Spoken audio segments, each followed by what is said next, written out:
మత్తయి సువార్త 8వ అధ్యాయము. ఆయన ఆ కొండ మీద నుండి దిగివచ్చినప్పుడు బహు జనసమూహములు ఆయనను వెంబడించెను. ఇదిగో, కుష్ఠరోగి వచ్చి ఆయనకు మ్రొక్కి, ప్రభువా, నీకిష్టమైతే నన్ను శుద్ధునిగా చేయగలవనెను. అందుకాయన చెయ్యి చాపి వాని ముట్టి, నాకిష్టమే, నీవు శుద్ధుడవు కమ్మని చెప్పగా తక్షణమే వాని కుష్ఠరోగము శుద్ధి ఆయెను. అప్పుడు యేసు, ఎవరితోనూ ఏమీయూ చెప్పకు సుమీ, కాని నీవు వెళ్ళి వారికి సాక్షార్థమై నీ దేహమును యాజకునికి కనబరుచుకొని మోషే నియమించిన కానుక సమర్పించుమని వానితో చెప్పెను. ఆయన కపెర్నహూములో ప్రవేశించినప్పుడు ఒక శతాధిపతి ఆయన యొద్దకు వచ్చి, ప్రభువా, నా దాసుడు పక్షవాయువుతో మిగుల బాధపడుచు ఇంటిలో పడి ఉన్నాడని చెప్పి ఆయనను వేడుకొనెను. యేసు, నేను వచ్చి వాని స్వస్థపరచదనని అతనితో చెప్పగా, ఆ శతాధిపతి, ప్రభువా, నీవు నా ఇంటిలోనికి వచ్చుటకు నేను పాత్రుడను కాను. నీవు మాట మాత్రము సెలవిమ్ము, అప్పుడు నా దాసుడు స్వస్థపరచబడును. నేను కూడా అధికారమునకు లోబడిన వాడను, నా చేతి క్రింద సైనికులున్నారు. నేను ఒకని పొమ్మంటే పోవును, ఒకని రమ్మంటే వచ్చును. నా దాసుని ఈ పని చేయుమంటే చేయును అని ఉత్తరమిచ్చెను. యేసు ఈ మాట విని ఆశ్చర్యపడి వెంట వచ్చుచున్న వారిని చూచి, ఇశ్రాయేలులో నెవనికైనను నేనింత విశ్వాసమున్నట్టు చూడలేదని నిశ్చయముగా మీతో చెప్పుచున్నాను. అనేకులు తూర్పు నుండియు పడమట నుండియు వచ్చి అబ్రాహాముతో కూడను, ఇస్సాకుతో కూడను, యాకోబుతో కూడను పరలోక రాజ్యమందు కూర్చుందురు గాని రాజ్య సంబంధులు వెలుపటి చీకటిలోనికి త్రోయబడుదురు. అక్కడ ఏడ్పును పండ్లు కొరుకుటయు నుండునని మీతో చెప్పుచున్నానెను. అంతట యేసు, ఇక వెళ్ళుము, నీవు విశ్వసించిన ప్రకారము నీకు అవునుగాకని శతాధిపతితో చెప్పెను. ఆ గడియలోనే అతని దాసుడు స్వస్థత నొందెను. తరువాత యేసు పేతురింటిలో ప్రవేశించి జ్వరముతో పడియున్న అతని అత్తను చూచి ఆమె చెయ్యి ముట్టగా జ్వరం ఆమెను విడిచెను. అంతటా ఆమె లేచి ఆయనకు ఉపచారము చేయసాగెను. సాయంకాలం అయినప్పుడు జనులు దయ్యములు పట్టిన అనేకులను ఆయన యొద్దకు తీసుకొని వచ్చిరి. ఆయన మాట వలన దయ్యములను వెళ్ళగొట్టి రోగుల నెల్లను స్వస్థపరిచెను.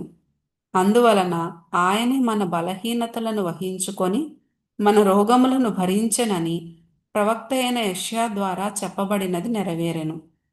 యేసు తన యొద్దనున్న జనసమూహమును చూచి అద్దరికి వెళ్ళవలెనని ఆజ్ఞాపించెను.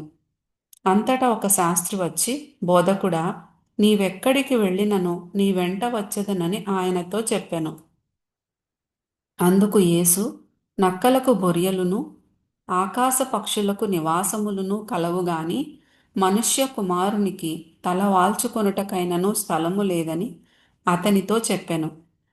శిష్యులలో మరి ఒకడు, ప్రభువా, నేను మొదట వెళ్ళి నా తండ్రిని పాతిపెట్టుటకు నాకు సెలవిమ్మని ఆయనను అడుగగా, యేసు అతని చూచి, నన్ను వెంబడించుము, మృతులు తమ మృతులను పాతిపెట్టుకొననిమ్మని చెప్పెను.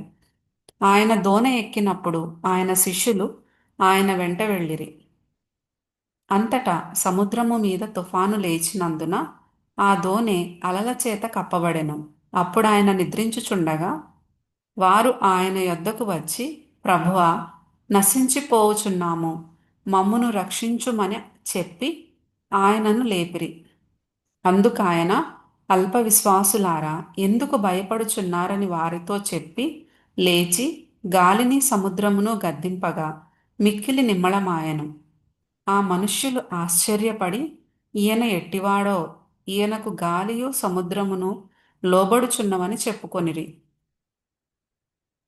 ఆయన అద్దరినున్న గదరేనీయుల దేశము చేరగా దయ్యములు పట్టిన ఇద్దరు మనుష్యులు సమాధులలో నుండి బయలుదేరి ఆయనకు ఎదురుగా వచ్చిరి.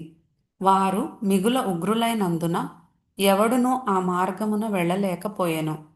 వారు, ఇదిగో, దేవుని కుమారుడా, నీతో మాకేమి? కాలము రాకమునుపే మమ్మును బాధించుటకు ఇక్కడికి వచ్చితివా అని కేకలు వేసిరి. వారికి దూరమున గొప్ప పందుల మంద మేయుచుండగా ఆ దయ్యములు, నీవు మమ్మును వెళ్ళగొట్టిన ఎడల ఆ పందుల మందలోనికి పోనిమ్మని ఆయనను వేడుకొనెను.